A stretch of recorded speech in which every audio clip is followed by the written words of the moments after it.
Bismillahirrahmanirrahim. Assalamualaikum warahmatullahi wabarakatuh. Waalaikumsalam warahmatullahi wabarakatuh. Amin ya rabbal alamin. Alhamdulillah. Jadi GERD menurut ilmu kedokteran itu asam lambung yang tinggi, sehingga dari mulai lambung naik ke ulu hati, naik ke dada, tenggorok sampai nyekik, yang memang itu yang analisa teman-teman dokter ya. Tetapi barangkali saya memberikan pandangan lebih tajam istilahnya. Kalau umpamanya itu dari asam lambung, dari lambung naik kemudian sampai nyekik, mengunci, itu bukan berarti dari asam lambung, karena memang kalau menurut saya Allah itu membuat lambung dan asam yang ada pada lambung untuk menghancurkan makanan. Itu lambung itu dalam kondisi dia kebal dari asam yang ada di lambung, yang sudah diciptakan oleh Allah Ta'ala memang untuk menghancurkan makanan, membantu menghancurkan makanan istilahnya. Jadi menurut saya itu untuk menghancurkan makanan, mengurai vitamin, mengurai mineral sebenarnya itu. Kalau yang dimaksud teman-teman dokter itu adalah asam yang ada di lambung, boleh ya. Tetapi kalau saya lebih menuju ke arah ada sesuatu yang ada di lambung yang menyebabkan itu munculnya GERD. Kalau teman dokter bilang GERD, makanya GERD itu sulit untuk diobati. Selalu kumat seperti itu. Nggak bisa tuntas. Nggak bisa. Jadi semua penyakit itu biasanya nggak pernah bisa tuntas.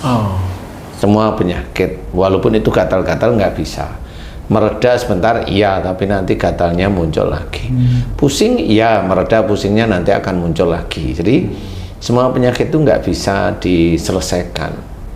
Sebenarnya itu hanya kalau orang biasa, ini belum saya yang menjawab ya, ini orang biasa ya sebenarnya. Keadaan normal manusia biasa itu dia harus selalu minum konsultasi obat, ya dengan dokter, kemudian dianjurkan minumnya obat apa.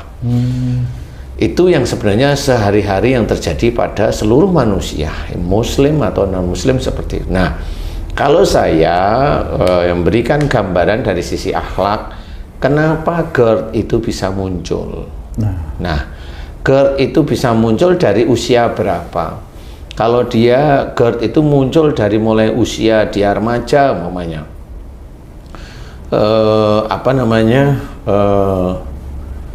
di usia 20-an, sebelum 20 atau di atas 20, GERD itu muncul sampai seterusnya. Nah, biasanya GERD itu memang nggak bisa sembuh. Ya. Dia harus ke dokter terus-menerus, dan itu kalau nanti suatu titik-titik tertentu memang nggak bisa, ya dia meninggal karena GERD. Ini kalau itu sudah takdir manusianya sendiri ya. Nah, kalau menurut saya dari sisi akhlak itu dari mana? Kalau seorang anak muda atau mbak-mbak atau mas-mas yang di usia di bawah 45 terkena GERD, itu biasanya ada beberapa macam masalah. Masalah yang pertama adalah dia emosionalnya tinggi. Dalam hal apa ini Pak Ustadz emosional? Emosionalnya dengan orang tuanya tinggi. Jadi anak muda itu kan selalu bersanding dengan ibu atau ayahnya, kan selalu bersanding.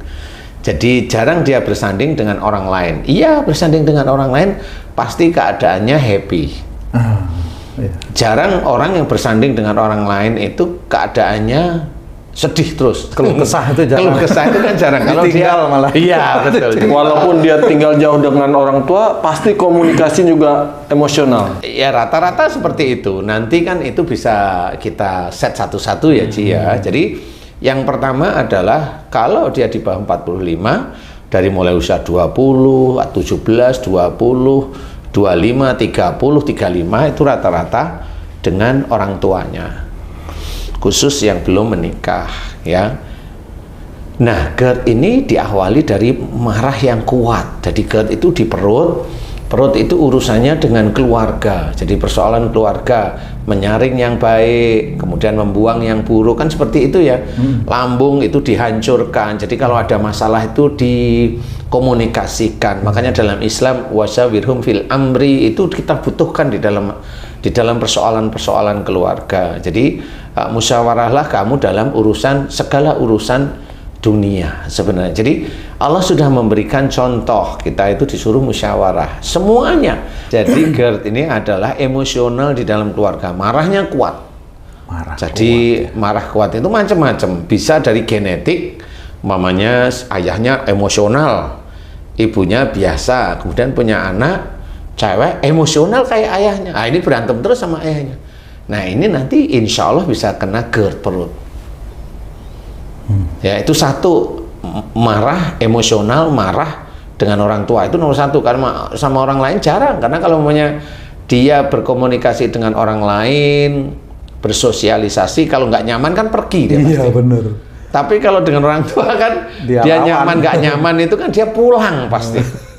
Iya. Ada sih sebenarnya kalau lagi nggak nyaman sama orang tuanya nggak mau pulang, ada Beberapa hari gitu. Sampai umpamanya ibunya itu nyari, Masya Allah. Tung kamu itu pulang kayak Atau gitu. uang bekalnya habis pulang. Iya, uang bekalnya habis buat apa?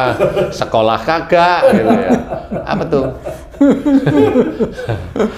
Habis buat miring-miring nanti ya.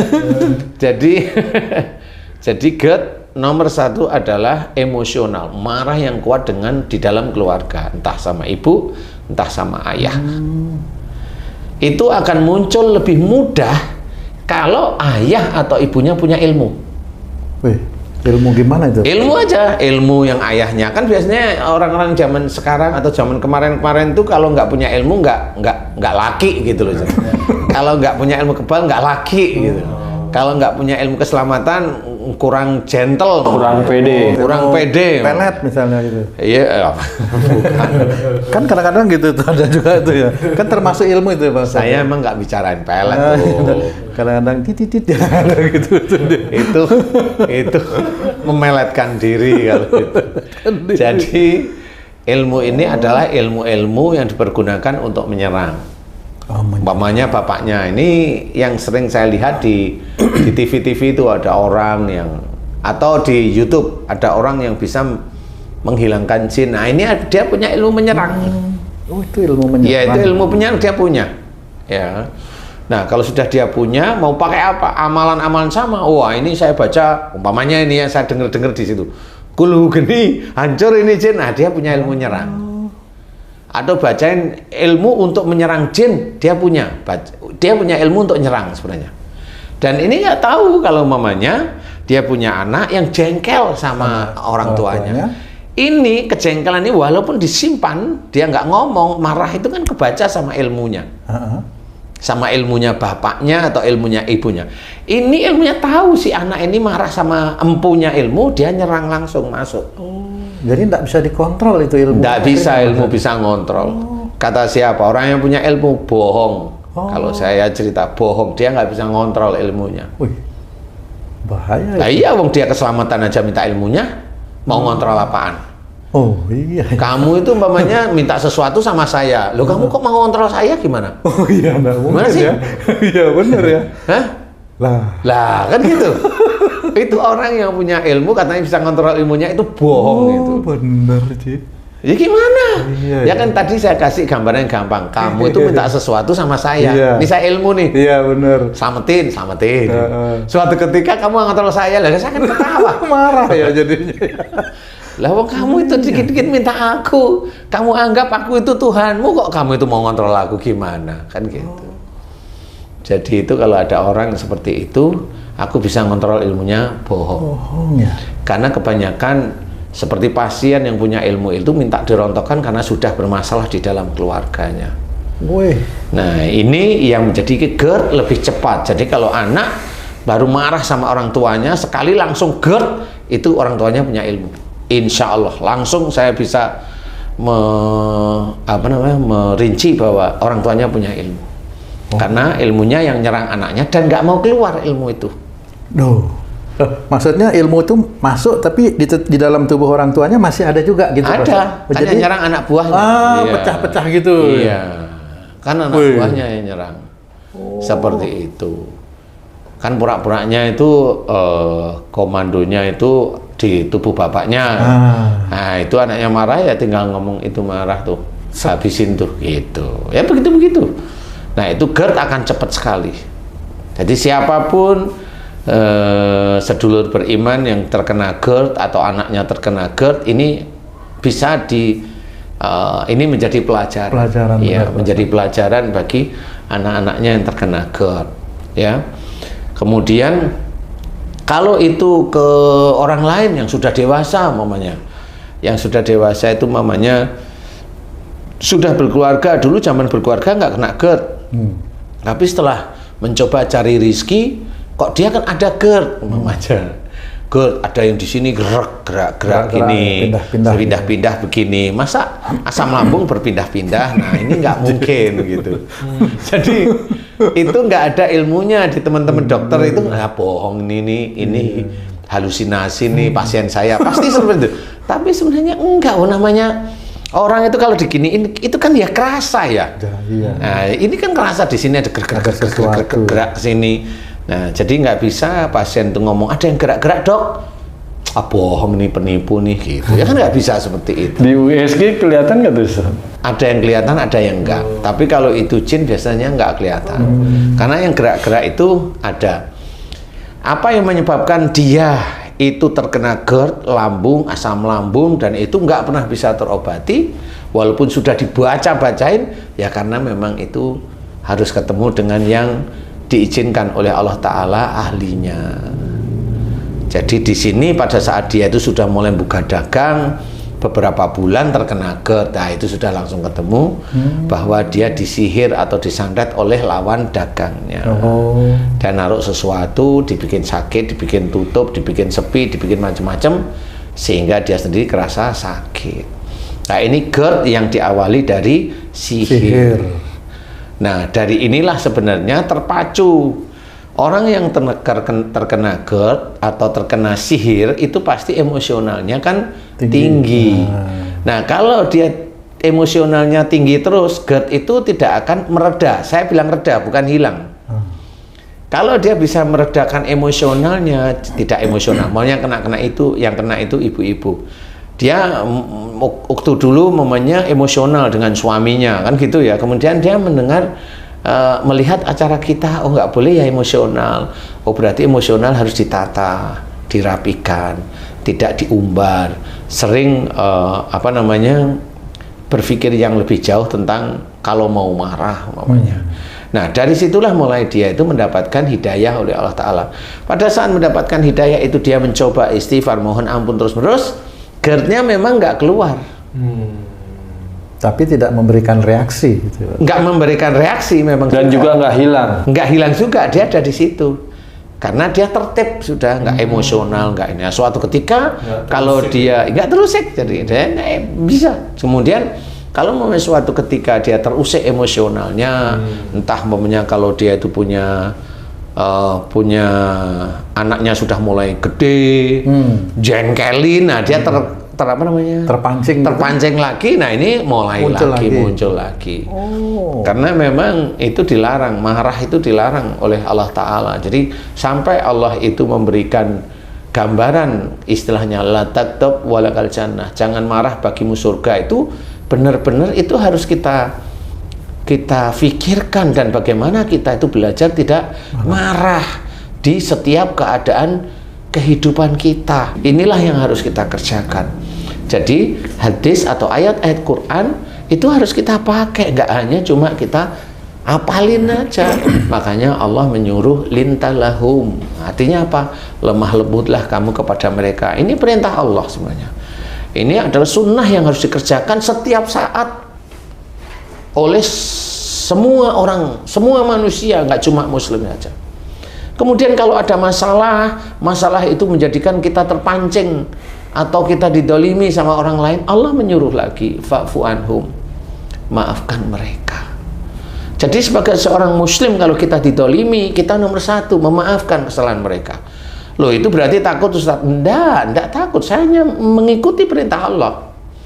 Kalau saya mengikuti nafsu saya selesaikan orang itu. Tapi karena saya mengikuti perintah Allah Ta'ala, saya mending memaafkan aja. Nah inilah kita belajar taat kepada Allah Ta'ala. Bukan berani kita takut, enggak. Dan juga bukan berani terus ngancam-ngancam orang, semua orang diomongin, dia kelihatan marah biar kelihatan pemberani. Lucu kalau itu orang muslim jadi lucu. Gitu. Nah, kita dianjurkan oleh Allah Ta'ala untuk memaafkan kesalahan-kesalahan orang lain. Ini tuntunan dari Allah yang sudah dikerjakan menjadi sunnah dari Rasulullah Muhammad SAW. Nah, selain itu apa? Yang lebih tinggi, lebih yang tidak mengenakan bagi seorang yang kita didolimi, apa? Kita diminta untuk mendoakan orang yang berbuat dolim kepada kita.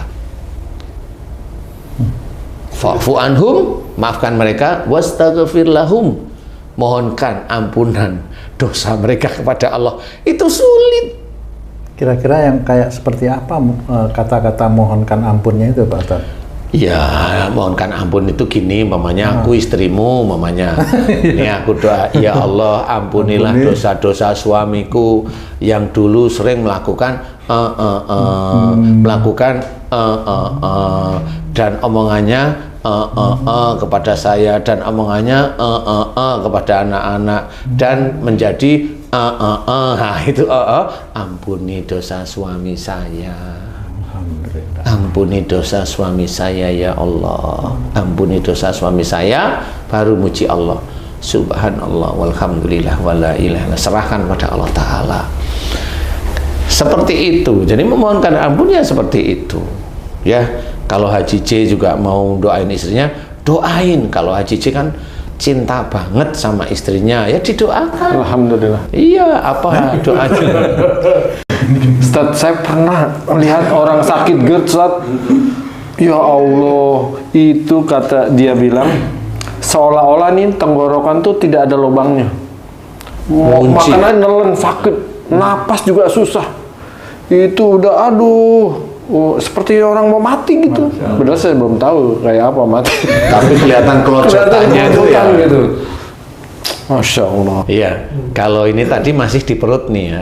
Ini masih di perut nih. Kemudian kalau sampai naik sampai ulu hati, dada panas. Nah, itu sebenarnya proses dari makhluk sebenarnya. Saya tetap harus menceritakan bahwa itu makhluk, yaitu jin, entah itu dari sihir, entah itu ilmu dari orang tuanya yang menyerang dia, entah itu ilmu dari mantannya, mantan pacar yang nggak jadi nikah, itu kan marah. Ya, banyak lah seperti itu di Indonesia, itu banyak sekali. Nah, itu masuk GERD. Kemudian kalau memang orangnya emosional, orang emosional itu kan ada masalah langsung langsung wah gitu. Cepat tersinggung lah. Nah, kalau itu muncul terus-menerus, dosanya itu kan di hadapan Allah Ta'ala jelas dosa mulut. Karena nggak bisa menjaga mulutnya. Tenggorokan itu untuk mengeluarkan suara nada keras kenceng. Ya. Kemudian perut itu nggak mau tahu, istilahnya sudah apa saja diomongin. Nah, makanya di situ GERD itu akan kolaborasi antara nanti di perut, ulu hati, dada, tenggorokan. Kalau sudah sampai di sini, ada beberapa hal. Orangnya bisa aja kalau marah diam, tapi dia emosional soalnya. Tapi diam. Nah, yang temennya Haji C, coba dia mata-mati. Kalau dia marahnya kelihatan diam, atau kelihatan dia nggak jarang marah. Nah, itu maksud saya. Marahnya meledak-meledak. Nah, kan sama. Dia emosional sebenarnya. Nah, diemnya itu ada. Nah, diem itu yang mengunci di sini. Jadi bisa aja kalau dia di luar itu marah meledak, sama istrinya marah itu gini. Jadi diem istilahnya. Tapi marah menyimpan. Nah, itu nanti yang mengunci di tenggorokan. Makanya tidak boleh, makanya semua unsur kemarahan, emosi, ego, arogan itu dilebur dalam satu ayat, wasawirhum fil amri, musyawarahlah kamu dalam segala urusan dunia. Ya seperti itu. Jadi GERD yang di sini memang marah itu meledak. Ini itu kan ngunci di sini. Jadi nada suara tinggi itu kan otot-ototnya bergerak. Seperti itu. Nanti juga makhluk itu di sini entah itu sihir, entah itu ilmu orang tuanya dulu yang dia marah ini naik. Nah itu juga atas izin Allah. Oh iya. Atas izin Allah. Kenapa? Dia kena sihir pun atas izin Allah karena dia masih banyak dosa sehingga dia kena sihir. Atau dia karena banyak dosa atau salah atau dosa atau marah pada orang tuanya waktu dia itu remaja, ya ilmunya orang tua nyerang. Sebenarnya ilmunya nyerang itu atas izin Allah agar orang tuanya itu paham ilmumu itu sebenarnya itu malah nggak ada manfaatnya, menjadi mudarat. Itu termasuk anakmu yang memang jengkel karena perbuatan kamu, di mana perbuatan kamu sendiri itu ya salah sehingga anakmu kena. Sebenarnya kalau menurut saya anak yang seperti itu buat peringatan bagi orang tuanya. Cuma orang tua mana, orang tua muslim mana yang tahu bahwa musibah itu disebabkan dari buah tangannya sendiri. Nggak ada yang tahu. Kalaupun ada tahu, teori. Kenapa saya bilang teori? Karena orang muslim tersebut yang hobinya berbicara seperti itu, kalau dia kena sakit nggak mau ngakuin kalau dia itu dosa. Nggak mau dia pasti. Makanya dia tetap masuk ke kategori berpaling. Dia termasuk muslim yang berpaling kepada ayat-ayat Allah. Dan kita yang tahu juga kayaknya sungkan juga memberitahunya Ustadznya. Iya, karena dia merasa pandai. Ya merasa pandai gimana? Ya cuma diem aja. Ya biar dia nanti ngerasain nanti kalau sudah di akhirat, gimana lagi? Ya petunjuk-petunjuk itu sudah banyak diketahui. Kalau sekarang itu ya dari YouTube dengan banyak. Jadi itu yang akan menjadikan seorang itu lebih dewasa di hadapan Allah dan lebih islami, belajar untuk bijak, memahami ayat-ayat Quran. Tidak cuma memahami aja, dikerjakan, diketahui. Mamanya tadi ketahui GERD itu dari mana? Dari emosi, dari marah di dalam keluarga awalnya. Nah, kalau sudah itu, ayat itu kan sudah masuk. Wa ma asabakum min musibatin fabima kasabat saydikum. Apa saja musibah yang kau terima itu dari buah tanganmu sendiri. Nah, kalau sudah seperti itu, musibah itu dari buah tangan kita, berarti maksudnya ini adalah dosa kita. Jadi musibah itu bukan dari amal soleh kita, bukan. Tapi diperlihatkan oleh Allah Ta'ala dari dosa kita. Nah kalau dari dosa kita berarti kita nanti mohonnya itu adalah ampunan.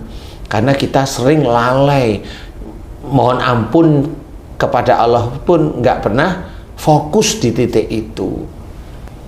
Seperti itu. Makanya kalau GERD itu adalah sesuatu di makhluk di sini, kemudian naik di ulu hati, kaku hati, naik di dada, panas semua dadanya, dia marah, mengunci di sini, marahnya dengan tekanan.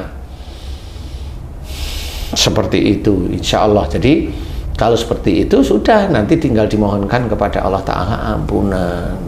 Ya Allah, jika GERD saya disebabkan karena emosional saya kepada keluarga saya, pada siapa? Bisa pada suami, bisa pada istri, bisa pada orang tua, bisa pada mertua, bisa satu. Kemudian kaku hati, ulu hati, ini kaku hati kita, nggak mau mendengarkan masukan. Kemudian dari marah saya, di dada itu marah. Dari marah yang saya keluarkan melalui lisan saya di sini. Jika itu dosa, ya Allah ampuni dosa-dosa saya. Astaghfirullahaladzim. Astaghfirullahaladzim. Ini bagi yang sudah dewasa. Jelas, ini jelas. Doa kepada Allah Ta'ala dan berjanji pada Allah jangan diulang. Berjanji pada Allah, saya nggak mau ulang. Ya Allah, saya belajar mau jadi orang yang soleh. Berjanjilah pada Allah Ta'ala, kemudian belajar untuk tidak mengulang. Insya Allah GERD itu nanti melandai itu menurun. Kalau memang itu ini kok GERD-nya belum hilang, padahal sudah doa 3 bulan belum hilang, berarti ada sihir. Itu harus pintar memikirkan seperti itu. Sihir, doakan untuk sihir. Gimana caranya? Ya kalau ada mantra sihir, mohon kepada Allah Ta'ala dihancurkan, karena kita nggak punya ilmu. Betul. Mantra sihir di dalam tubuh kita itu gaib, jadi kita nggak ngerti. Serahkan yang maha gaib, yaitu Allah. Ya Allah, jika ada sihir dalam tubuhku, Jika mereka masuk karena dosa-dosaku, ampuni dosa-dosaku, astagfirullahaladzim. Jika ada mantra sihir masuk dalam tubuhku, aku mohon padamu hancurkan mantra sihirnya ya Allah, amin. Hancurkan mantra sihirnya, amin. Muji Allah, subhanallah, walhamdulillah, wala ilaha illallah, wallahu akbar. Kemudian ya, hancurkan mantra-mantranya yang kita tidak tampak, tidak bisa melihat. Ya Allah, aku hanya mohon kekuatanmu, hancurkan. Ya Allah, aku mohon ridhomu, hancurkan. Ya Allah, muji Allah lagi. Subhanallah, walhamdulillah, wala ilaha illallah, wallahu akbar. Kemudian kalau dukunnya atau orang yang mengirim didoakan agar dukun yang menyerang saya, ya Allah, dukun yang berbuat dolim kepada saya melalui sihirnya, aku mohon padamu selamatkan mereka. Selamatkan mereka ya Allah, amin. Selamatkan mereka ya Allah, amin. Pujilah Allah. Udah, kita nggak punya kekuatan, kita hanya pasrah mohon kepada Allah Ta'ala. Sama seperti kalau kita itu berusaha mencari kerjaan, kita kan berdoa, ya Allah, aku mohon padamu izinkan saya bisa bekerja dan mudahkan saya mendapatkan pekerjaan. Kan doa seperti itu. Kalau doa Ustadz secara nggak langsung tanpa kita perintah, ilmu kita yang ada itu menyerang istri atau anak, doanya seperti apa? Ya mohon ampun kalau itu memang ilmu saya dan tarik keluar ilmu saya ya Allah. Tarik ya mohon kepada Allah. Tarik kan nggak bisa apa namanya? Dia itu nggak bisa ngomando. Kalau nggak percaya coba aja.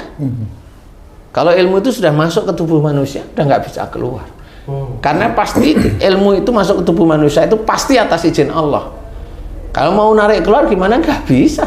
Dukun santet itu loh, suruh ngeluarin ilmunya, santet nggak bisa kok. Serius nggak bisa. Kalau dari kirim nggak bisa dia. Udah nggak bisa. Walaupun dia bisa ngirim, nggak bisa. Nggak bisa. Nah itu memang kenyataannya, makanya banyak yang nggak pernah sembuh. Yang seperti itu, makanya di sini kita coba setting GERD, insya Allah masih bisa kemungkinan sembuh, insya Allah. Asal kembali ke jalan Allah, berbuat baik lagi, mohon ampun dan berbuat baik. Kalau salah dosanya pada orang tua, minta maaf terus setiap hari sampai GERD-nya nanti hilang. Kalau salahnya dan dosanya juga pada pasangannya, entah suaminya atau istrinya, minta maaf sama suami atau istri setiap hari, setiap habis sholat. Mamanya kalau sholatnya bisa berjamaah, silahkan mamanya. Nah itu boleh, silahkan. Sehingga itu menjadikan hilang. Kemudian kalau ada sihir, doanya tadi sudah saya uraikan. Nah mudah-mudahan ini bisa menjadi manfaat bagi saudara-saudara kita yang kena GERD. Yang GERD itu memang sulit sekali disembuhkan. Wallahu a'lam.